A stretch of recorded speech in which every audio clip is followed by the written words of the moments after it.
దేవుని స్తోత్రం. మీ అందరికి కూడా ప్రభు నామమున శుభవందనాలు. ప్రభువులకు ప్రియులారా,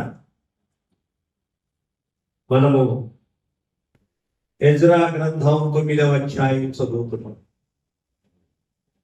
ఎజ్రా, నెహెమ్యా, ఎస్తేరు, ఈ 3 పుస్తకాలు, ఈ 3 గ్రంథాలు ముఖ్యంగా శర తరువాత అనగా యూదా ప్రజలు బబులోను చెరలోనికి వెళ్ళి 70 సంవత్సరాల తరువాత తిరిగి వచ్చినప్పుడు వారు వ్రాయబడినటువంటి పుస్తకాలు. అయితే ఎస్తేరు గ్రంథంలో ఎస్తేరు గ్రంథంలో జరిగిన సంగతులు అయితే వాటికి వెనక రాల. ఎజ్రా, నెహెమ్యా గ్రంథాలైతే ప్రజలు మళ్ళీ 3 దఫాలుగా వెనక్కి తిరిగి వచ్చారు. వాళ్ళు పర్షియా రాజు చేతి కింద ఉండిపోయారు, అర్తహషస్త రాజు చేతి కింద ఉన్నారు. వాళ్ళు తిరిగి రాలేదు, తిరిగి రావడానికి ఇష్టపడాల, చెరలో నుండి తిరిగి రావడానికి ఇష్టపడాల.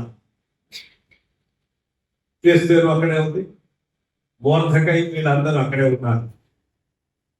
ఇప్పుడు మనం చదువుతున్న ఈ భాగంలో ఎజ్రా గ్రంథంలో ఎజ్రా శాస్త్రి, ధర్మశాస్త్రోపదేశకుడు. ఈయన దేవుని దగ్గర ప్రార్థన చేయడానికి పూనుకున్నప్పుడు, దేవా, నీ ఎదుట నిలువబడి ప్రార్థన చేయుటకు సిగ్గుపడుచున్నాను అని. మనము ప్రార్థన అనగానే కోరికని మనం ఇక ఉపక్రమించడం మొదలు పెట్టకూడదు. ప్రార్థన అంటే తేలిగ్గా లేదు. ప్రార్థన అంటే ఇంకో ముఖ్యమైన సంగతి ఏంటంటే, అంత తేలిగ్గా ప్రతిదానికి ప్రార్థన అంటే, ప్రార్థన అన్నింటినీ సరిచేస్తుందనే అని అనుకునే ముందు ముఖ్యంగా ఎజ్రా ఏమన్నాడంటే, మేము పాపులము, చూడండి ఆ మాట, మేము అపవిత్రులము. 7వ వచనం, మా పితరుల దినములు మొదలుకొని నేటి వరకు మేము మిక్కిలి అపరాధులము. మా దోషములను బట్టి మేమును మా యాజకులను అన్య దేశముల రాజుల వశములోనికి వెళ్ళిపోయి. కాబట్టి ఇప్పుడు ఎజ్రా ప్రార్థన చేయడానికి ధైర్యం చాలక, వర్కని మనం దేవుని దగ్గర మొరపెట్టడానికి కూడా ఒక ధైర్యం ఉండాలి. దేవుణ్ణి అడగటానికి, దేవుణ్ణి వేడుకోవటానికి కూడా అంత తేలిగ్గా ఉపక్రమించడానికి మొదలులో ప్రార్థనే కదండి అని చెప్పాడు. నేను నీ ఎదుట నిలువబడి ప్రార్థన చేయుటకు ఖిన్నుడనైతే. ముఖ్యంగా ఇంకో మాట కూడా మనం చదువుతున్నాం, ఇప్పుడు మీరు మా నేత్రములు తెరిచారు కాబట్టి కొంత మట్టుకు అనే మాట మీరు 2-3 సార్లు చూస్తారు. నీ దయ చొప్పున మా మీదకి ఒకవేళ మా పాపమును, మా యొక్క శిక్ష, అపరాధములన్నింటిని బట్టి శిక్ష మా మీదకి వచ్చిన కొంత మట్టుకు నీ దయ మా ఎడల ఉంటూనే ఉంది. 2-3 పర్యాయములు కొంత మట్టుకు. కాబట్టి ప్రభువునందు ప్రియులారా, ఒక ముఖ్యమైన సంగతి ఏంటంటే, దేవుడు న్యాయవంతుడు కాబట్టి ఆయన శిక్ష విధించాలి. దేవుడు ప్రేమ కలిగిన వాడు. నాణ్యములకు 2 కోణములు 2 వైపులా ఉన్నట్లు ఆయన ప్రేమ కలిగిన వాడు, ఆయన న్యాయవంతుడు. ప్రేమ కలిగిన వాడు కాబట్టి ఏం చేసినా ఊరుకుంటాడంటే ఊరుకోడు. న్యాయవంతుడు కాబట్టి పాపము, అందుకనే పాపిని క్షమించును లేక పాపమును క్షమించును. అంతేగాని పాపంతోటే మనిషిని అపరాధమును పాపంతోటే ఆయన అంగీకరించేవాడు మాత్రం కాదు. ఎందుకంటే ఇదిగోండి 15వ వచనం చాలా ముఖ్యమైన వచనం. యెహోవా ఇశ్రాయేలీయుల దేవా, నీవు నీతిమంతుడవై ఉన్నావు. అందువల్లనే నేటి దినమున మేము ఉన్నట్టుగా మేము శేషించి, మన పాఠం ఒకటే, దేవుని నీతిమత్వమును బట్టి మనము నిలిచి ఉన్నాం. దేవుని నీతిమత్వమును బట్టి మనం ఇంకా బ్రతికున్నాం. ఒక మాట అనాలి, లెక్కైతే ఏమనాలి? ఈయన సాధారణంగా ఏమంటారు, మీరు మనుషులు ఏమంటారు సాధారణంగా, నేను ఎవరికి అన్యాయం చేయలేదు, వారికి నష్టం కలుగు చేయనా, వీరికి నష్టం కలుగు చేయనా, ఎవరికి కీడు చేయనా, దీనిని బట్టే నేను బాగున్నాను బ్రతికున్నాను అని అంటాం మనమైతే సాధారణంగా. బయట చెప్తుంది తెలిసిందా? మా నీతిని బట్టి మేము ఇప్పుడు దాకా ఉన్నామని అట్లా. మరి ఏమంటాడు? నీ నీతిని బట్టి మేము ఉన్నాం. అది ఇది గనక ఒక వ్యక్తి అంగీకరించినట్లయితే అప్పుడు దేవుడి మీద ఆధారపడతారు. ఇది గనక అంగీకరించకపోతే దేవుడి మీద ఆధారపడతారు. దీనికేం పెద్ద వేదాంతమే లేదు. నీ నీతిని బట్టి మేము ఇప్పుడు ఉన్నాము చర్చించి, కానీ నా మంచితనము మా నీతిని బట్టి మేము బ్రతికి ఉండలేదు, ఇలాగనే ఉండలేదు ఇప్పుడు ఉన్నట్లుగా. ఎంత అద్భుతమైన ప్రార్థన! దేవుని యొక్క నీతిని బట్టి మనం, ఎందుకంటే ఆయన యందు విశ్వాసం ఉంచడం ద్వారా ఆయన మనకు తన నీతిని ఆపాదించాడు. అబ్రహాము దేవుని నమ్మెను, అది అతనికి నీతిగా కౌంటెడ్ యాజ్ ఎ రైచియస్నెస్ అంటూ అబ్రహాం. అబ్రహామునకు నీతిగా పరిగణించబడింది. కానీ మనం ఏమనుకుంటాం చాలాసార్లు, నేను ఎవరికి ఏమి అన్యాయం చేయలే, వాళ్ళకి నష్టం చేయలే, తెలిసి బుద్ధి జ్ఞానం ఎరిగింది మొదలు నేను ఎవరు వాడికి ఏమి కీడు చేయను, ఇది మాట్లాడుకుంటాం. దానిని బట్టి కాదు, దానిని బట్టి మనము సంరక్షించబడటం లేదు. ఎందుకంటే మానవుని యొక్క నీతి మానవుని యొక్క నీతి దేవుని ఎదుట మురికి గుడ్డలాగా ఉంది అంటాడు. మానవుని నీతి దేవుని చిత్తం అంతటిని కూడా నెరవేర్చగలిగింది కావాలి. అది కాబట్టి దైవిక నీతి వేరు, డివైన్ రైచియస్నెస్, హ్యూమన్ రైచియస్నెస్, మానవ సంబంధమైన నీతి వేరు.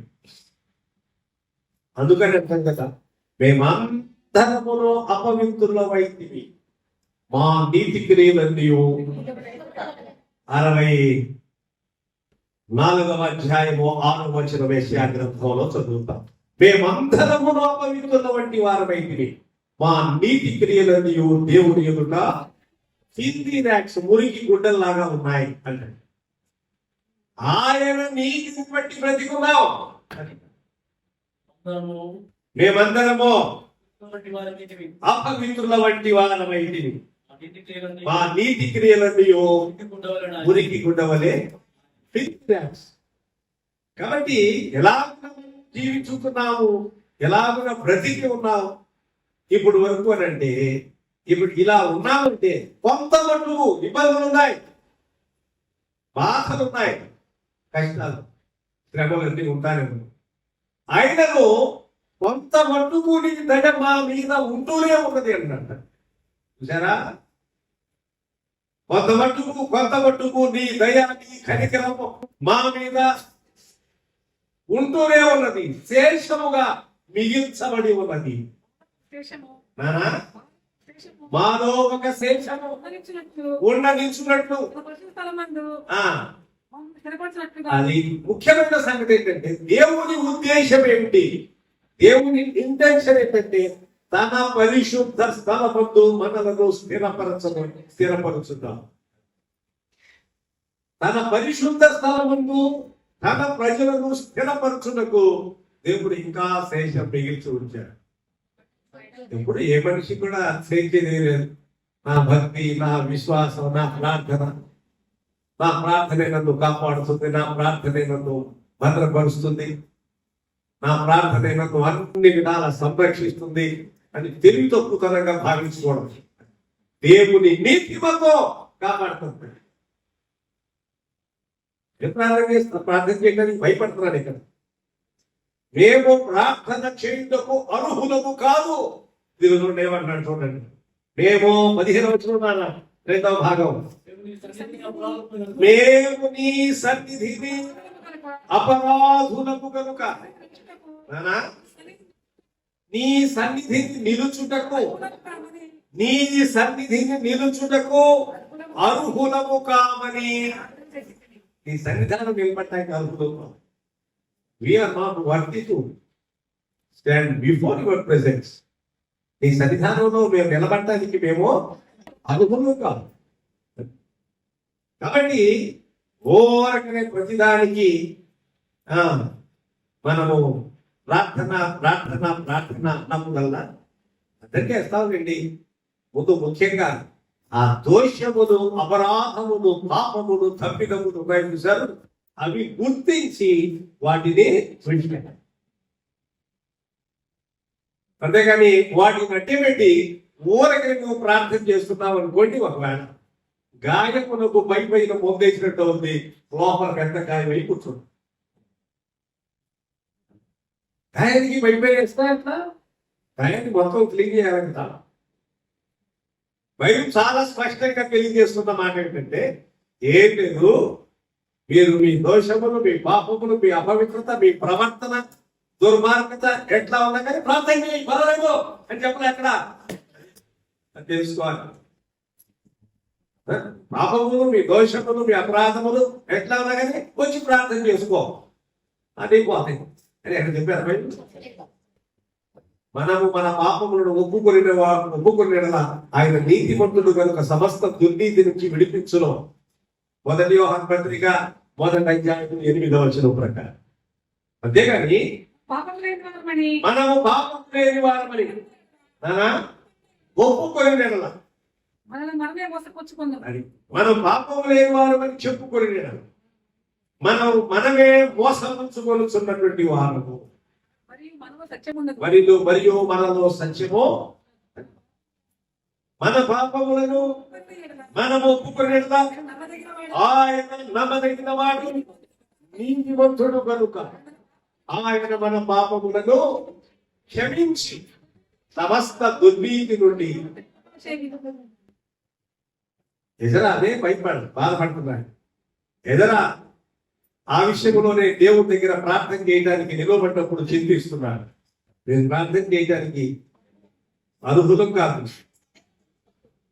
సిగ్గుతో ఖిన్నుడైపోయి తల ఉంచుకొని సిగ్గుతోడు ప్రార్థన చేయలేము. నీ దగ్గర సిగ్గుబడి ఖిన్నుడనై ఉన్నాను. మా దోషములు మా తలక పైగా ఉన్నాయి, మా దోషాలు. కాబట్టి ప్రభునందు ప్రియులారా, దేవుడు నీతిమంతుడు. తన నీతిమత్వమును బట్టి మాత్రమే మనం ఇట్లా ఉన్నాం ఇప్పుడు దాకా. తన నీతిమత్వమును బట్టి మాత్రమే, మన యొక్క భక్తిని బట్టి కాదు, మంచితనమును బట్టి కూడా. మన భక్తిని బట్టి కాదు, మన నీతిమత్వమును బట్టి కాదు. ఆయన ఉచితమైనటువంటి కృప చొప్పుననే దేవుని అంగీకరించాము కనుక ఆయన నీతిమత్వం మనకు వచ్చింది. దేవుని యొక్క నీతిమత్వమును బట్టి మనం సామాజికంగా, ఆర్థికంగా కూడా కొంచెం బాగానే ఉండగలిగాము. అంతేగాని అందుకని అంటాడు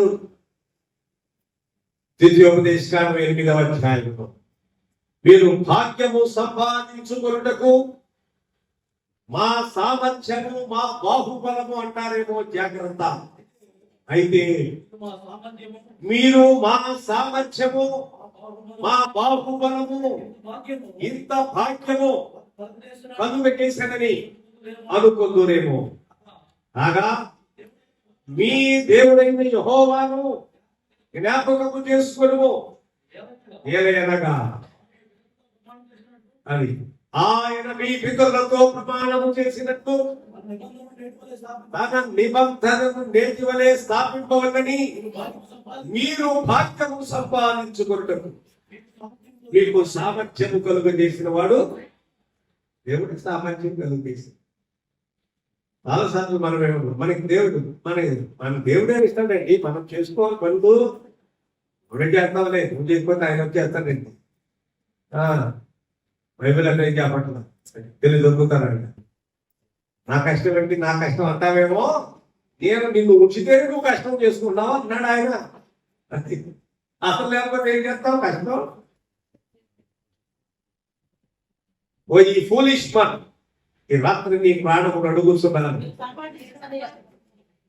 అనుకున్నాడు.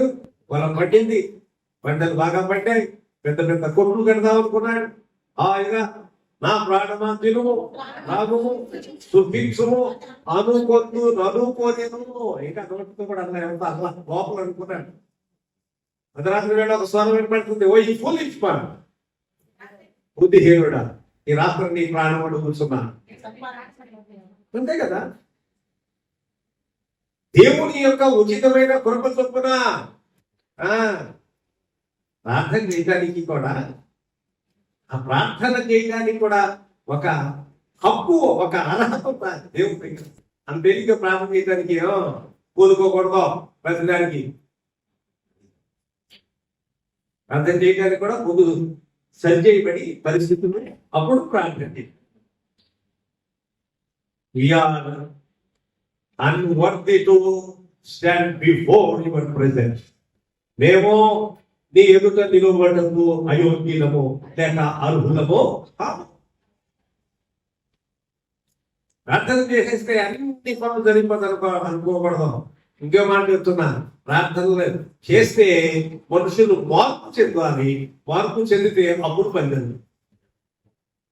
అంతేగాని ప్రార్థన చేయగానే అన్ని జరిపో.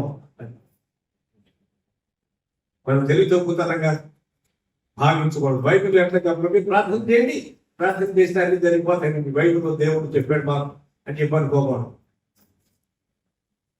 ఆయన చేసినటువంటి ఆ అద్భుతమైనటువంటి త్యాగమును బట్టి మనము భలే ఆశ్చర్యకరమైన సంగతి.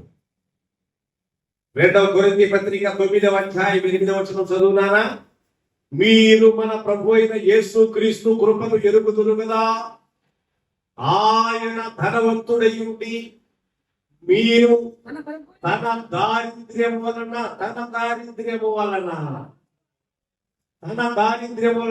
మీరు ధనవంతులు కావని మీ నిమిత్తము, ఆయన మన నిమిత్తం దరిద్రుడై. గోమాట ఆయన దగ్గర ఉంటే మరి ధనవంతుడు, ఆయన తన సంపన్నతను బట్టి మిమ్మల్ని సంపన్నులు చేసినట్టే బాగుంటుంది. కానీ ఇక్కడ ఏమన్నాడు మరి చిత్రం, ఆయన తన దారిద్ర్యం వల్ల మిమ్మల్ని ధనవంతులు చేశాడు. ఇదే అర్థపట్టించాలి. యేసుక్రీస్తు ప్రభు మన నిమిత్తము ధనవంతుడై ఉండి తన దారిద్ర్యం వలన మనలను ధనవంతులు చేశాను అన్నాడు. జరా ఏమి లేని వాడిగా, ఒట్టి వాడిగా ఆయన కనబడ్డాడు. ఆకారమందు మనుషులుగా కనబడ్డాడు, రిక్తునిగా చేసుకున్నాడు. అది దేవుని యొక్క ఏమిటి ప్రేమ. మనము ఆయనేమి వెతికి ఆయనే వెంబడించాల, ఆయనే మనలను వెదకి రక్షించినటువంటి వాడు.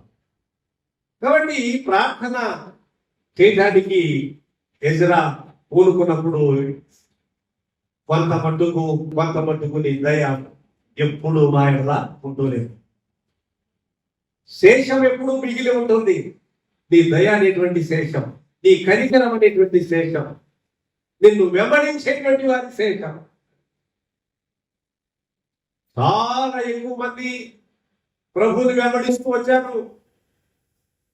విశాలమైన జన సమూహం ప్రభువుని వెంబడిస్తూ వచ్చారు. A great multitude were following Jesus. ఎక్కడ యేసయ్య వెళ్తుంటే అక్కడికి వచ్చారు. విస్తారమైన జన సమూహం. అందులో అందరూ ఏమైనా ఆయన్ని వెంబడించారా? అందరూ ఆయన్ని వెంబడించలేరు. 500 మంది ఆయనకి శిష్యులు ఉండేవారు. 70 మంది ఆయనకి శిష్యులు ఉండేవారు. చివరికి 12 మంది ఉన్నారు. అందులో ఒకడు మాత్రం 12 మందిలో ఒకడు అంత నమ్మకంగా లేడు. అంత నమ్మకంగా లేడు ఎందుకంటే నమ్మకంగా లేడు ఏనాడు. కాబట్టి ప్రభుత్వ ప్రియులంగా, అందుకనే పిలువబడిన వారు అనేకులు, ఏర్పరచబడిన వారు, పిలువబడినటువంటి వారు అనేకులు, అందరిని పిలిచారు. సార్వత్రికమైన ఆహ్వానం. కానీ ఆయన వెంబడించాలి అంటే అంత సామాన్యమైన సంగతి. కాబట్టి ప్రభువుని వదిలేశారంటే, ప్రభువుని వదిలేశారు కొందరు.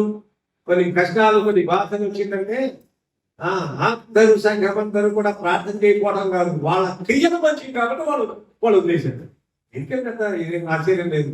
నువ్వేదో ప్రార్థన చేయకపోయినందువల్ల కాదు, వాళ్ళ క్రియలు సరిగా లేవు. వాళ్ళు దేవునికి విరుద్ధంగా జీవిస్తున్నారు. వారు మార్పు చేస్తున్నారు కాబట్టి దేవుడు వదిలేస్తారు. దీనికి పెద్దగా బాధపడేది ఏం లేదు, ఏడ్చి కూర్చునేది ఏం లేదు. ఎవరు వెంబడించలేకపోయారు ప్రభు చెప్తే, ఎవరు తమ యొక్క క్రియను సరిగా మార్చుకోలేదు, వారు ప్రభు వెంబడించలేకపోయారు. దీనికేం పెద్ద వేదాంతం కూడా లేదు, తలబాదుకు లేదు. ఎందుకంటే మనుషులు వారి వారి క్రియలను బట్టి దేవుడు ప్రతిఫలం ప్రతిసారి ఎప్పుడు కూడా అదే సంగతి. మేము మా పితరులు దేవా నీకు విరుద్ధంగా పాపం చేశాము, కాబట్టి ఇప్పుడు మా కళ్ళు తెరిచాను. అదే అన్నాడు చూడండి, మా నేత్రములు ఇప్పుడు తెరవబడ్డాయి. మా నేత్రములు తెరవబడ్డాయి. కాబట్టి ప్రార్థన పాపమును కప్పను, అది కూడా చెప్తున్నాను. ప్రార్థన పాపాన్ని కప్పేది కాదు, ప్రార్థన పాపమును ఒప్పింపచేయాలి. అది వరకనే క్రైస్తవ్యము పాపాన్ని కప్పదు, ప్రార్థన పాపమును కప్పదు, కప్పిపెట్టదు. మొత్తం బయటిది లాభం. అది ఇది మనకు అర్థం కాదు. ప్రార్థన చేస్తే అన్ని పనులు జరిగిపోతాయి. అన్ని ఏం జరగదు, ఎవరికి జరగదు, ఎప్పుడు జరగదు. మనుషులు పశ్చాత్తాపడి వారు మార్పు చెంది దేవుని వైపు తిరిగితే అది పొందుతుంది, అప్పుడు దొరుకుతుంది.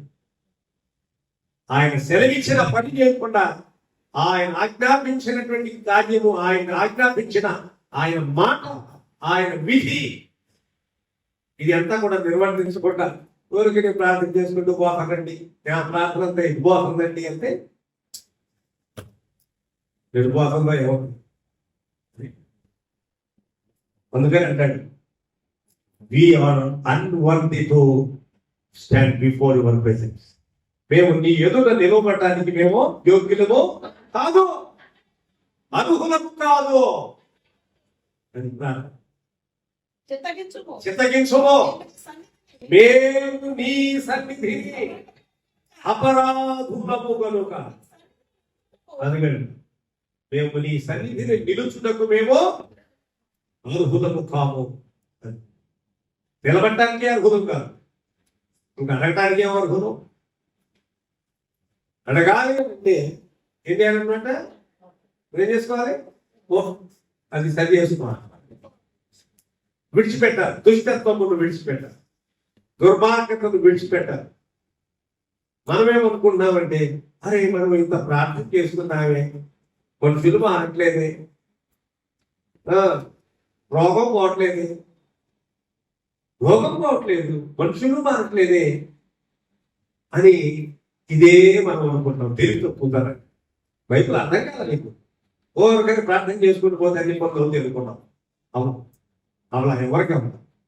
బైబిల్ అని చెప్పలా. ప్రార్థన పాపాన్ని కప్పేది కాదు. ఆ మనిషి పాపం ఒప్పుకొని విడిచిపెడితే అప్పుడు మంచిది. అంతేగాని ఎక్కడ చెప్పాల బైబిల్ అన్నారు నిశ్చితంగా. బయట ఉన్న వారు మనకు తప్పు సిగ్గులో చెప్పకూడదు. మనం ప్రార్థన చేయని వారికి నేను ప్రార్థన చేస్తాను చనిపోతానండి అని చెప్పి మనం చెప్పకూడదు. ప్రార్థన చేస్తే నువ్వు ప్రభువుని అంగీకరిస్తావు. నీ తప్పు ఏంటో, నీ తప్పిదం ఏంటో, నీ పాపం ఏంటో దేవుని ఎదుట అది ఒప్పుకుని దాన్ని వదిలేసి విడిచిపెట్టు. అప్పుడు మేలు జరుగుతారు వేళ. అప్పుడు రోగం కూడా స్వస్థత కలుగు. అప్పుడు దేహానికి ఆరోగ్యం కలుగుతుంది, ఆత్మకు కూడా ఆరోగ్యం కలుగుతుంది. అంతేగాని మీరందరూ ప్రార్థన చేయండి, నేను మెరకుండా కూర్చుంటాను, నాకు ఎక్కువ నిద్ర, 25వ తారీఖు నాకు నిద్ర ఆపుకోలేను. మీరందరూ కూడా ప్రార్థన చేయండి, ఇంకా ఆయా సమయాల్లో మీరు ప్రార్థన చేయండి. ఏమండి, పొద్దున్నే జోపు లేచుకున్నాము. మొదటి 22 మంది ఉండేవాడు, 23 మంది ఉండేవాడు. ఇప్పుడు ఏంటో మరి సంఖ్య తగ్గుతుంది. ఏమండి, నేను లేవలేనండి, నాకు నిద్ర అండి అంటావా? అదే కదా, లేచి పెద్దకంటే లేచి వాక్యం వినడానికి లేక ప్రార్థన చేసుకోవడానికి దేవుడి సిద్ధాంతంలో ఏమైంది? అంత కష్టం కాదక్కర్లేదే, తేలిక పదంలో తేలిక. దైవిక సంగతులు తేలికనుకున్నావా ఇంకా కష్టం. అది కూడా చెప్తాం. ఏది తేలిక అంతేనండి. పదార్థం తేలిక వచ్చేదంటే కాఫీ తేలిక వస్తుంది, అన్ని పనులు చేయాలి. బ్రేక్ఫాస్ట్ తేలిక వచ్చేస్తుందా, అది చేయాలి. నువ్వు చేయకపోతే లేకపోతే చేసిన దగ్గర డబ్బును ఇచ్చి కొనుక్కుంటే వస్తుంది, అంతే కదా. ఏది తేలిక అవదో. ఇంకొక ముఖ్యమైన సంగతి, దైవిక సంగతిలో అంతకంత తేలిక కాదు, ఇంకా కష్టం. సాధన చేసుకోవాలి, విశ్వాసం ఏది తప్పిదమో ఏమిటిది, మనం దేవుని యొక్క చిత్తంలో ఏది నెరవేర్చలేకపోతున్నామని చూసుకుని దాన్ని సరి చేసుకుని దాన్ని వదిలిపెట్టి అప్పుడు పని. ఊరకని ప్రార్థనలు ఎడమగా ప్రార్థనలు చదవండి. ప్రార్థనలో అసలు ప్రార్థన చేయడానికే మనకు హక్కు లేదంటే ఇక్కడ సరే కదా. ప్రార్థన చేయడానికి కుదరదు. అడిగే ముందు మార్పు చెల్లు. భలే ఆశ్చర్యంగా లేదు. కొంత మట్టుకు నీవు కాపాడుతున్నావు, కొంత మట్టుకు నీవు భద్రపరుస్తూ ఉన్నావు. మా దేవుడైన యెహోవా కొంత మట్టుకు మా ఎడల దయ చూపి ఉన్నాడు. నిజముగా మేము దాసులమై ఉన్నాం. అయితే మా దేవుడైన నీవు మా దాస్యంలో మమ్మల్ని విడువక, ఎందుకో తెలిసిందా? దేవుడు వాగ్దానం చేశాడు కాబట్టి. ఆయన తన వాగ్దానాన్ని బట్టి ఆయన మనల్ని కాపాడుతూనే ఉంటాడు. నువ్వు చేసిన త్యాగాన్ని బట్టి కాదు, నువ్వు ఏం చేసావు, ఏం వదిలిపెట్టావు. అది వదిలితే ఏమైనా దేవుని కొరకు, దేవుని యొక్క సంఘము కొరకు, దేవుని మహిమ కొరకు ఏమన్నా చేసావా? ఏమన్నా వదిలిపెట్టావా? అదే కదా. ఏమంటే చేస్తే, త్యాగం చేస్తే ఒకవేళ వదులనే మనం మాట్లాడుకుంటాం ఈ మధ్య కాలం. ఎన్ని రోజులు పడుతుందో తెలియదు. సాక్రిఫైస్, త్యాగం అనే మాట. ఎవరు నువ్వు త్యాగం చేస్తే దేవుడి కొరకు ఏమైనా విడిచిపెట్టి దేవుడి కొరకు మన యొక్క సాంప్రదాయం త్యాగం చేసావా, ఇంకొకటి త్యాగం చేసావా, ఏది త్యాగం? మంచితనం అదే కదా. ఏది విడిచిపెట్టలే మనం దేవుడు ఎదిగిన తర్వాత. కాబట్టి దేవుడు కూడా పక్కన పెట్టాడు. అది అంతే కదా. మిగతా వాటితో మిగతా క్రియలన్నిటితో పాటు ఆయన కూడా పక్కన పెట్టేవాడు. దేన్ని వదల, ఆయన్ని వదల, అందరినీ సమానంగా చూసుకుంటాం. మంచి కాబట్టి అది చెప్తారా, సోషలిస్ట్ భావాలని. సరే, మంచి సోషలిస్ట్ భావాలని. ఎవరిని పోగొట్టుకోవా, లోకాన్ని, సైతాన్ని, దెయ్యాన్ని పోగొట్టుకోవా, దేవుడిని పోగొట్టుకో. మంచి సోషలిస్ట్ భావాలని. తప్పు కదా. నేను దాన్ని వదలాలి. ఏసై చెడ్డ క్రియ ఉంది, వదులుకో. దాని దురభ్యాసం ఉంది, వదలాలి కదా. లేదులేండి, అన్ని కూడా అందరినీ జాగ్రత్త చూసుకుంటాను. అదే ఉంది. ఏది త్యాగం చేసావు దేవుడి కొరకు, అదే అడుగుతాను దేవుడు. నేను ఎంతో ఏం చేసాను త్యాగం, అంతే కదా. నేను అయిపోతాను. మేము నిన్ను నీ దగ్గర నిలబడటానికి యోగ్యం కాదు, అర్హులం కాదు. కాబట్టి ప్రార్థన చేయడానికి భయపడుతున్నాడు, దేవుని దగ్గర నిలబడటానికి భయపడుతున్నాడు. ఎదురా లాంటి శాస్త్రి, ధర్మశాస్త్రం ఎదిగినటువంటి వాడు ఏమంటాడు? చదువు తల్లి, మళ్ళీ 14 వచ్చినప్పుడు చదువునానా, ఈ అసహ్య కార్యములను జరిగించిన నా జనులతో సంబంధము చేసుకునేలా దేశమైనను లేకుండానట్టును తప్పించుకొనుటకు సాధనమైనను లేకుండానట్లు నీవు కోపపడుదువు కదా యెహోవా. సరిగ్గా ఇదే జరిగింది. ఇప్పుడు వీళ్ళు తిరిగి వచ్చారు. ఒక మాట ఎక్కడ మీకు చెప్తా, ఎంత వాక్య యథార్థం. వీళ్ళు చెర తర్వాత 70 సంవత్సరాల చెర తర్వాత 3 దఫాలుగా బబులోను చెరలోనికి పోయారు, 3 దఫాలుగా తిరిగి వచ్చారు. ఆఖరి పర్యాయము క్రీస్తు పూర్వం 444 ఆ ప్రాంతంలో తిరిగి వచ్చారు. ఇప్పుడు ఒక 400 సంవత్సరాలు మత్తయి సువార్త లేక మలాకి గ్రంథం మధ్యలో ఒక 400 సంవత్సరాలు ఒక జ్ఞాపకం ఉంది బైబిల్లో. ఇక్కడ నుంచి ఇక దేశం లేకుండా పోయి మళ్ళీ చెప్పమంటారా? మకబీయులు, టోబియా ఇలాంటి కొన్ని పుస్తకాలు కేథలిక్ బైబిల్లో ఉంటాయి మధ్యలో, అందుకే పెద్ద పుస్తకం. ఆ మకబీయులు, టోబియా తిరుగుబాటులో మళ్ళీ తిరిగి దేవాలయాన్ని నాశనం చేసి నిర్మూలన చేశారు. ఇక దేవాలయం లేదు, అలాగే దేవుని ఆరాధించుకుంటానికి కూడా వారికి అవకాశం లేదు. అందుకే ఈ మాట, ఇక దేశమైనను మళ్ళీ ఎప్పుడు వచ్చింది తెలిసిందా? ఎప్పుడు వచ్చింది దేశం మళ్ళీ తిరిగి? ఆ తర్వాత 400 సంవత్సరాల తర్వాత మళ్ళీ తిరిగి 1948వ సంవత్సరంలో మనకు స్వాతంత్రం 47లో వస్తే వారికి 48లో స్వాతంత్రం వచ్చింది ఇజ్రాయెల్ దేశం. అప్పుడు దాకా దేశం లేదు. అందుకే చదువుతున్నా మాట ఏమన్నాడు? చదువునానా, మేము నాశనము వరకు శేషమైనను లేకున్నట్లు తప్పించుకున్నకు సాధనమైనను లేకున్నట్లు నీవు కోపపడుదువు కదా యెహోవా. ఇశ్రాయేలు దేవా, నీవు నీతిమంతుడు అయి ఉన్నావు, అందువల్లనే నీవు నీతిమంతుడు అయి ఉన్నావు. అందుకనే మేము ఇట్లా ఉన్నాం ఇవాళ.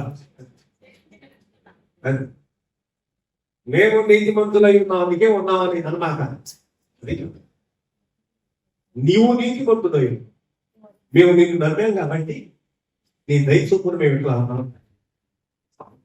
కొంత బలహీనతలు ఉన్నాయి, కొన్ని ఇబ్బందులు ఉన్నాయి, కుటుంబ సమస్యలు ఉన్నాయి, అన్నీ ఉన్నాయి. అయినా సరే ఇలాగుగా ఉన్నామంటే నీవు నీతిమంతుడు. అది ఎంత అద్భుతమైన మాటతో బైబుల్ బయట ఉన్నటువంటి మనుషులు లెక్క వేరు. బైబుల్లో ఉన్న దేవుని యొక్క విశ్వాసం ఇచ్చిన మనకు బైబుల్ బోధిస్తున్న సంగతి వేరు. మిగతా వారు ఏమనుకుంటారు? మేము మంచి వాళ్ళు, నీతిమంతులు లేక యథార్థవంతులు, దేవుడు లేకపోయినా కూడా బ్రతకొచ్చు, బాగానే దేవుని సంబంధం అనుకున్న వాళ్ళు ఒకటి జీవిస్తూ ఉండవచ్చు. కానీ ఖచ్చితంగా దేవుడు లేకుండా సాగదు. అది సాగినంతకాలం సాగినట్టు కనపడుతుంది మనుషులు. ఒకవేళ జీవిత కాలం మటు కూడా దేవుడు లేకుండా కూడా ఒకవేళ మనుషులు సాగినట్టుగా కనపడినా సాగుద్ది. ఒకవేళ ఈ జీవిత కాలంలో కూడా పూర్తిగా ఒకవేళ తమ కొరకు ప్రాణం పెట్టి తీర్చి తెచ్చిన ప్రభు అయిన యేసుక్రీస్తుతో సంబంధం లేకుండా ఉంటే కూడా ఇప్పుడు కాదు, తర్వాత ఆయన వదిలించుకోలేదు. రోమా పత్రిక 14వ మనము బ్రతికినను క్రీస్తు వారమై ఉన్నాం, సరిపోయినను క్రీస్తు వారమై ఉన్నాం.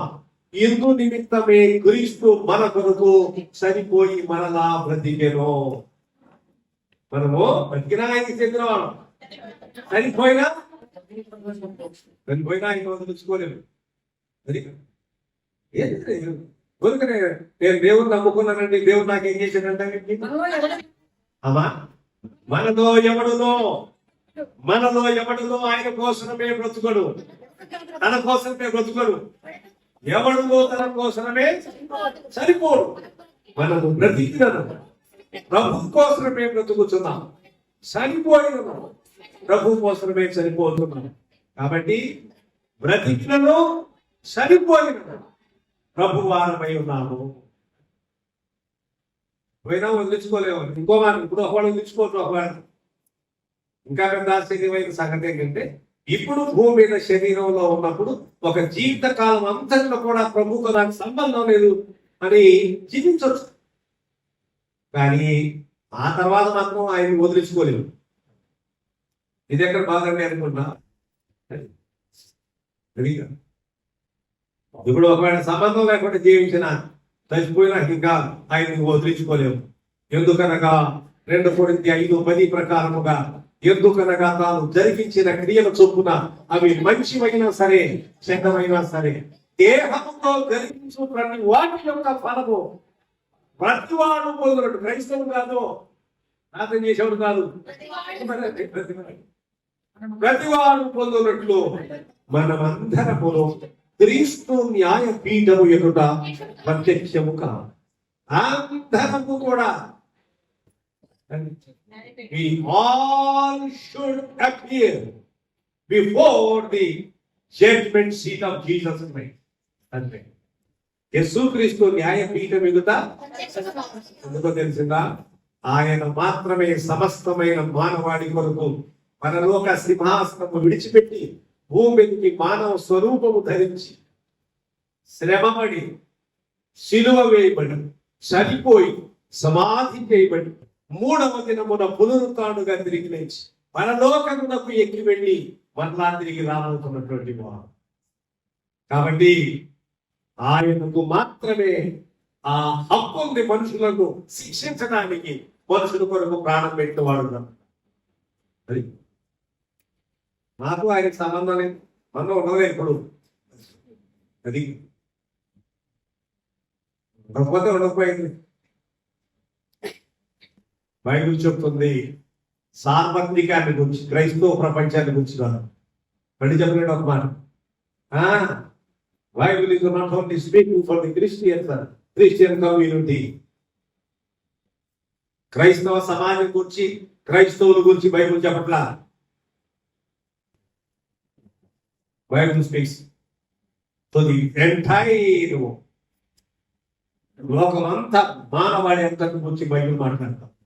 అది ఈత తీసుకుని ఇశ్రాయేలు ప్రజలు ఈత తీసుకుని చర్చికి వెళ్ళేవాళ్ళు, ప్రార్థనకి వెళ్ళేవాళ్ళు. మీ దేవుడు భీములు కాపాడతాడు, మా దేవుడు మమ్మల్ని కాపాడతాడు, ఏదో సూత్రం ఉంటుంటే అట్లా మాట్లాడతా బైబిల్. ఎందుకని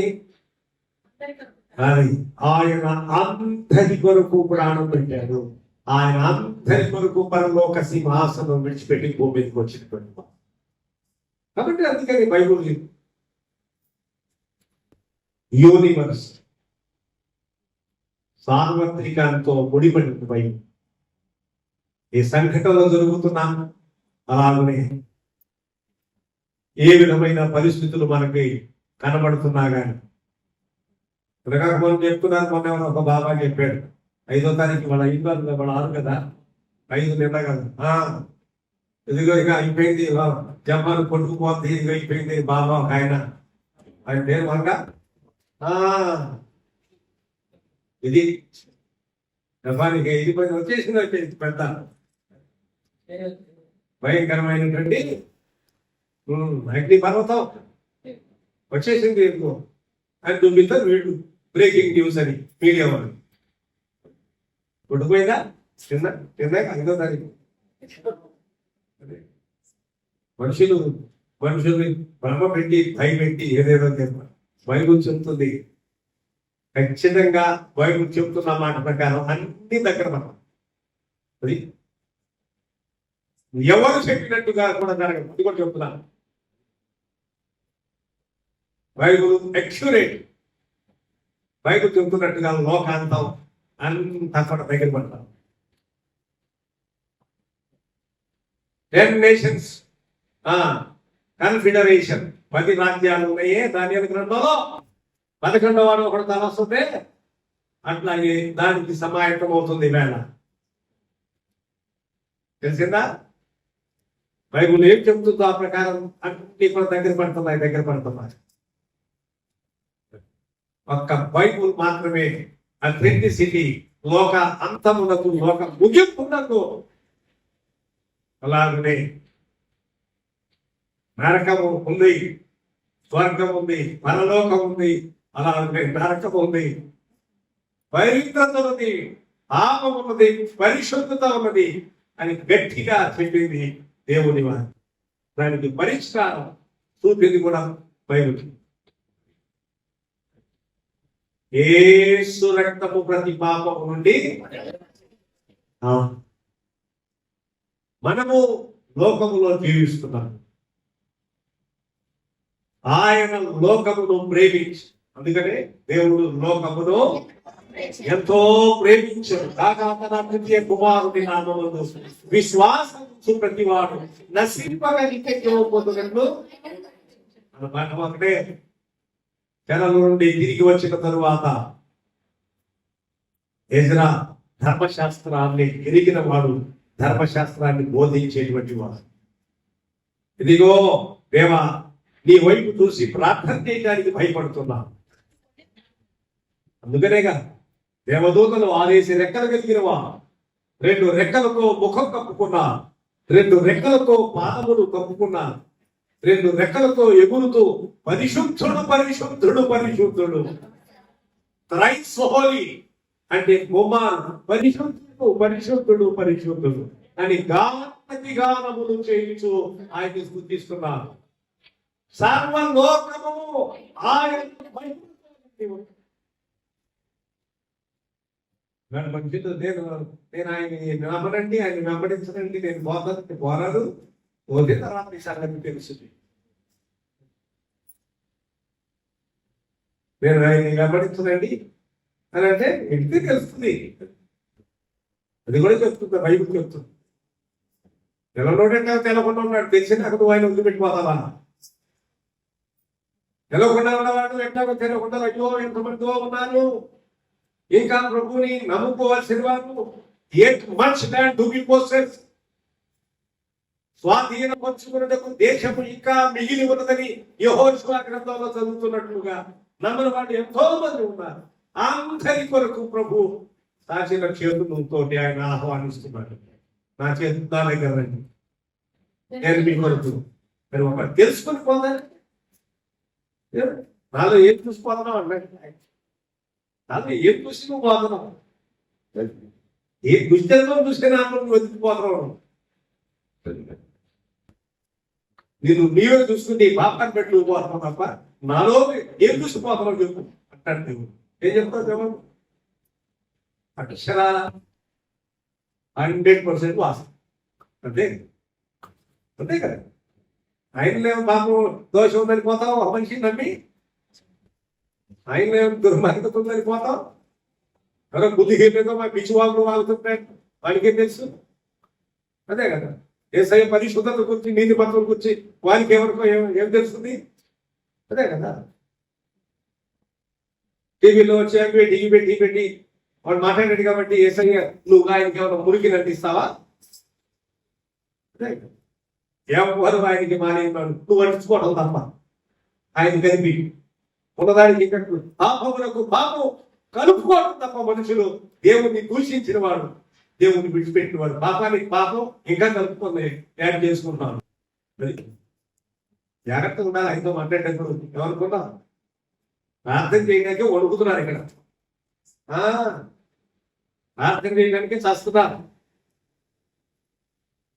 సాధారణమైన భాషలో మాట్లాడాలి. అమ్మో మీ దగ్గర మేము అడుగుతున్నాం. ప్రార్థన చేయడానికి వణుకుతుంటే ఆయన తినడానికి ఎంత ధైర్యం ఒక్కొక్కడికి. అదే కదా. దూషించడానికి అంతా కూడా శిక్ష అనుభవించుంటాం. జాగ్రత్త. అనుకున్నా దేవుడు పరిశుద్ధుడు పరిశుద్ధుడు. పరిశుద్ధతలో నీకు సమానమైన వారు సమమెవరు నీలా క్షమించేదెవరు యేసయ్యా నీలా పాపికై ప్రాణం పెట్టిన వారెవరు నీలా పాపికై ప్రాణం పెట్టిన వారెవరు నీతో సమానెవరు నీలా ప్రేమించే నీలా క్షమించేదెవరు యేసయ్యా నీలా పాపికై ప్రాణం పెట్టిన వారెవరు ఎంతో సమానమైన పరిశుద్ధతతో నీకు నీవే మనం చెప్పుకోవడం కాదు, అది అన్ని జరిగే చూసుకో. అన్ని శాస్త్రాలు జరిగేసి చూసుకుని మాట పరిశుద్ధతలో నీకు నీవే సాక్షి. యేసయ్య అన్నాడు, నాలో పాపము ఉన్నది ఎవడు మీలో ఎవడు. ఏమేమో ఈ మధ్యకాలం భయంకరంగా మనుషులు భయంకరంగా మాట్లాడుతున్నారు. క్రైస్తవ్యాన్ని గురించి, ప్రభుని గురించి, లేకపోతే మదర్ మేరీని గురించి, తల్లి మరియని గురించి ఏం మాట్లాడుతున్నారు? ఎంత కేడనగా వేళపాలను మాట్లాడుతున్నారు. ఎంత వరకు తెగించి మాట్లాడుతున్నారు. ఎంత మాట్లాడతారు, జాగ్రత్తగా మాట్లాడారు.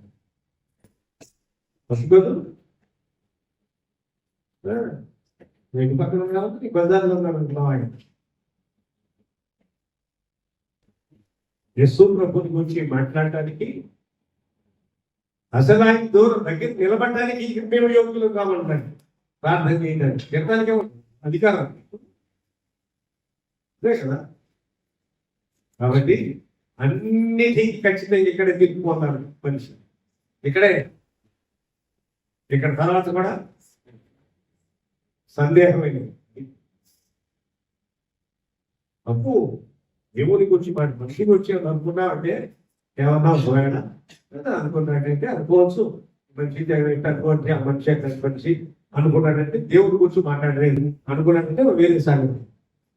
ఏమది అంత భయం లేకుండా మనుషులు, భయభక్తులు లేకుండా దేవుని గురించి సాక్షాత్తు సృష్టికర్త అయినటువంటి దేవుడు, God in the Bible is the creator of the universe. Bible ఉన్న దేవుడు సృష్టికర్త. ఆయన గురించి మాట్లాడేటప్పుడు మనుషులు హద్దు లేకుండా మనుషులు ఈ కాలంలో మాట్లాడుతున్నారు. తప్పదు, మంచిది కాదు. ఇప్పుడు ప్రభునందు ప్రియులారా, ఎజ్రా అంటున్నాడు, మేము అపవిత్రులము, అపరాధులము, మేము నీ సన్నిధాన్ని నిలబడటానికి అర్హులవుతాం. ప్రార్థన చేయడానికి మేము యోగ్యుల అర్హులము కాం. కేవలము ఒక్క మాటండి, just because of your righteousness we are still alive. నీ నీతిమత్వమును బట్టి ఇంకా బ్రతికున్నాం, నీ నీతిమత్వమును బట్టి ఇంకా ఇప్పుడు ఉన్నాం. అంతే. ఈ సంగతి అంతా ఆయనకి తెలుసు. ఏమేమి జరిగిందో, వారు బబులోను చెరలోనికి ఎందుకు తీసుకుని పోబడ్డారు. ఏమండి, దేవుడు న్యాయవంతుడు, యథార్థవంతుడు. ఎప్పుడు దేవుడు ఇంకో మాట కూడా జ్ఞాపకం చేస్తున్నారు. ఎప్పుడైతే వారు పాపము చేశారు, దోషం చేశారు, దేవుడు వారిని శిక్షింపకుండా ఉండలేదు. ఇందా చెప్పానే. తర్వాత దేశం లేకుండా పోయి మళ్ళీ తిరిగి 1948వ సంవత్సరంలోనే వారికి స్వాతంత్ర్యం వచ్చింది. మొదటి ప్రపంచ యుద్ధం జరిగింది 1914, 1919. రెండవ ప్రపంచ యుద్ధం జరిగింది 39, 45లో యుద్ధం. హిట్లర్ అనేటువంటి వాడు యూదుల్ని 6 లక్షల మందిని భయంకరంగా వారిని బంకరంలో పెట్టి 6 లక్షల మంది యూదులంటే కోపం ఎందుకో తెలిసిందా? యూదులు గొప్పవారుగా ఉంటున్నారు. యూదులకి వ్యాపారంలో, వ్యవసాయంలో అన్నిటిలో గొప్పవారుగా ఉంటున్నారు. మొదటి ప్రపంచ యుద్ధం ఓడిపోవటానికి ఈ యూదులే కారణమని వాళ్ళ మీద ద్వేషం పెంచుకున్నాడు జర్మనీ నియంత హిట్లర్. ఆ హిట్లర్ అనేటువంటి వాడు అందుకని వీళ్ళ మీద ద్వేషం చేత వీళ్ళని తీసుకెళ్లిపోయి ఎక్కడో బంధంలో పెట్టేసి చిన్నపిల్లల్ని, పెద్దవాళ్ళని లైంగికంగా కానీ భయంకరంగా వేధించి 6 లక్షల మందిని చంపేశాడు. ఎట్లా చంపాడు తెలుసా? ఎట్లా చచ్చిపోయాడు మధ్యాహ్నం మాట్లాడుతున్నా నేను. నా కోపం నాది, నా బాధ నాది. దేవుని ప్రజల్ని 6 లక్షల మందిని భయంకరంగా శక్తి శల్యమైపోయి చిన్నపిల్లలు, పెద్ద భయంకరంగా వేధించాడు ఈ హిట్లర్. ఎలా పెంచాడు తెలుసా? హిట్లరు బంకర్లో ఉండి రివాల్వర్ తీసుకుని తలకు పెట్టుకుని కాల్చుకుని తెచ్చిపోయాడు, చచ్చిపోయాడు. అప్పుడే యుద్ధం ఆగిపోయింది. చదివి అప్పుడు యుద్ధం ఆగింది. తనే రివాల్వర్ తీసుకుని తలకు పెట్టుకుని కాల్చుకుపోయింది. ఆయన ఎంత పని భయంకరంగా ఎంత పెట్టాడు? 6 లక్షల మంది చంపేసి. చూసారా? వాళ్ళకి ఎందుకు కీడు వచ్చిందో చెబుతాను మీకు ఒక మాట. వాళ్ళకి ఈ కీడు ఎందుకు వచ్చిందో చెబుతాను మీకు. ఆ రోజున పిలాత్ అన్నాడు, ఈ రక్తాపరాధం మా మీదను మా పిల్లల మీదను ఉండకూడదని చేతులు కట్టుకున్నాడు ఆయన. వీళ్ళేమన్నారు? యూదులు మా మీదను మా పిల్లల మీద ఉండదు కనుక. సరే, అదే జరిగింది.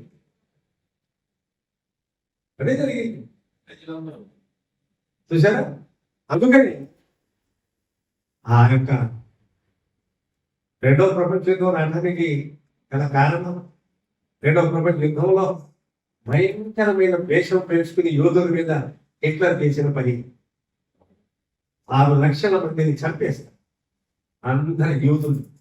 ఎందుకంటే యూదులు గొప్పవారుగా ఉన్నారు, యూదులు వర్ధిల్లుతున్నారు, యూదులు ధనవంతులు, వ్యవసాయంలో, వ్యాపారంలో వాళ్ళని బయచేయిగా ఉంది. కాబట్టి వాళ్ళ మీద బాగా ద్వేషం పెట్టుకున్నాడు హిట్లర్. నేను ఓటమి చెందడానికి, మొదటి ప్రపంచంలో యుద్ధంలో నేను ఓటమి చెందడానికి యూదులే కారణం అని వాళ్ళ మీద ద్వేషం పెట్టుకుని వాళ్ళని తీసుకెళ్ళి అట్లా చేసి భయంకరంగా చంపేసేసారు. పెద్ద విచిత్రమైన సంగతి చెప్పుకున్నారా?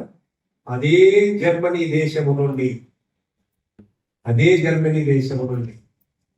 అంత ముందే ఇది 1945లో ఒకవేళ జరిగే లెక్క అయితే, ఒకవేళ 43-45లో 1900 కాబట్టి మనకి 15వ శతాబ్దం వచ్చే సమయం. అది ఇంకా వెనకనే అక్కడి నుంచే జర్మనీ నుంచే వచ్చినటువంటి వ్యక్తి ఎవరో తెలిసిందా? Martin Luther. 15వ శతాబ్దం వచ్చే మార్టిన్ లూథర్ అక్కడి నుంచే ఒక గొప్ప క్రైస్తవ సంస్కరణ తీసుకురాగలిగాడు మార్టిన్. కాబట్టి దేవుడు పాపమును చూసి చూడనట్టుగా ఊరుకోలేదు. ఆయన శిక్షిస్తూనే వచ్చాడు. ఆయన ప్రజలని చూస్తూ ఊరుకోలేదు. అది న్యాయవంతుడు దేవుడు. అందరూ ఆయన ప్రజలు. సర్వలోకము దేవుని మహిమతో నిండి ఉన్నది. సర్వలోకము ఆయన. కాబట్టి ఈ పునరుత్థానం ముందు ప్రభునందు ప్రియులారా ఒక మాట చెప్పను. ఒకటే సింపుల్. నీ నీతి మొత్తమును బట్టి మేము ఎవరన్నా మాట్లాడాలి నాన్న, నీవు నీతిమంతుడు అయి ఉన్నావు, అందువలననే ఈ దినమున ఉన్నట్లుగా మేము శేషించి, ఇంకా మేము శేషించి మిగిలి ఉన్నామంటే నీ నీతి మా నీతి. అవును, ఇది కనుక బైబిల్లో ఉన్న దేవుని యందు విశ్వాసం ఉంచిన వారు గట్టిగా పట్టుకుంటే ఆ దేవుని గట్టిగా ఒప్పుకుంటారు. దేవుని వనం. ఇది కనుక గట్టిగా అర్థం కాలేదు అనుకోండి, బైబిల్ చాలా మందికి అర్థం కాదు. అర్థం చేసేవాడికి అందరికీ అర్థం కాదు. తెలుసుకొస్తే అర్థమైపోతుంది అనుకో. మాక రోజు వింటున్నా కూడా అర్థం కాలేదు. రోజు వింటున్నా అర్థం కాదు. అంతే బైబిల్ అర్థమయ్యేది కాదు. అది కాదు, అంత తేలిక అర్థం కాదు. చాలా ప్రత్యేకతతోటి తెరవబడిన నేత్రాలతోటి, ఆత్మ సంబంధమైన నేత్రాలు, ఆత్మ సంబంధమైన చెవి, ఇవన్నీ తెలిస్తే కానీ, తెరవబడితే కానీ అప్పుడు దైవిక సంగతులు అర్థం అవుతాయి. రోజు చర్చకు వచ్చిన అర్థం కాదు, అది కూడా చెప్తాను. అసలు లేకపోతే అంతకంటే అర్థం కాదు. అది సామాన్యమైన సంగతి బయట ఊరిని తెలియదు, ఊరిని రెండు మొక్కలు మాట్లాడిపోతాయి. కాబట్టి ఏం మాట్లాడి బైబుల్లో లేదు, ఎటువంటి మాట్లాడతావా? అసలు పట్టుకోవడానికి నీకు అర్హత, యు ఆర్ నాట్ వర్ది. అందరు పట్టుకోవడానికి అర్హత, అందరు బోధించడానికి అంతకంటే అర్హత. దేశం త్యాగం, దేవుడి కోసం సమర్పణ, అదే కదా. రాత్రి చేయడానికి అర్హత లేదు అంటున్నాడు.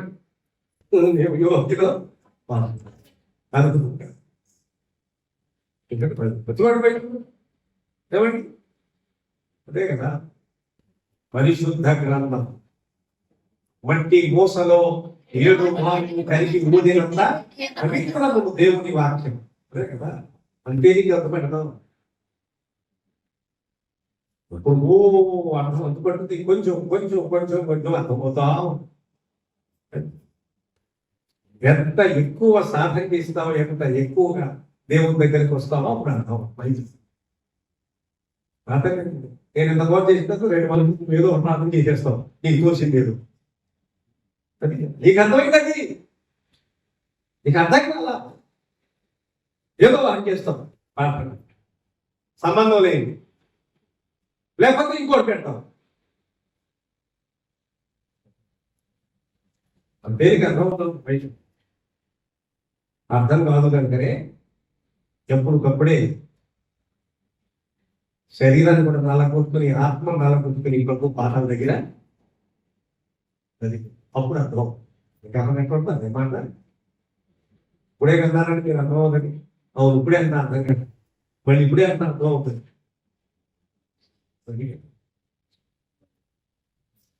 పునరుత్థానం ప్రభువులకు ప్రియుల మన దైనందిన విశ్వాసం జీవితంలో ప్రభువుని ఎరిగిన వారు కూడా కొంత మట్టుకు 3 సార్లు పదం, కొంత మట్టుకు నీవు నీ గొప్ప మా మీద ఉంచావు నాయన, శేషం మిగిల్చావు నాయన, నీకు స్తోత్రం.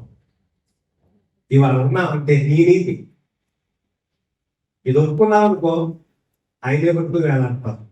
ఇది ఒప్పుకోలేదనుకో, నా శక్తి, నా సామర్థ్యం, నా బలము, నా నీతి, నా మంచితనం అన్నాను,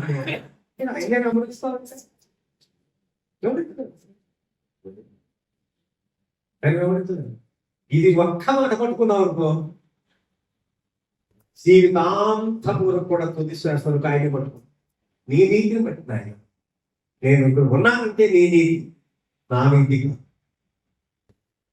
కాబట్టి ఈ సంగతి మనము గుర్తించి ప్రభువుని ఎరిగిన వారముగా ఆయన ఘనపరచాలి, ఆయన్ని మహిమపరచాలి, ఆయన స్తుతించాలి, ఆయన కొరకు సాక్షులుగా ఉండాలి. అన్ని పరిస్థితులు మారిపోతున్నాయి. ప్రపంచంలో పేరు కలిసిన చాలా పెద్ద దేశ వ్యక్తులు 15 రోజులుగా కనబట్ల. కొంత అధ్యక్షుడు రామోహా ఉన్నాడని ఉన్నాను, వెళ్ళిపోయాడు తెలియదు 15 రోజులుగా.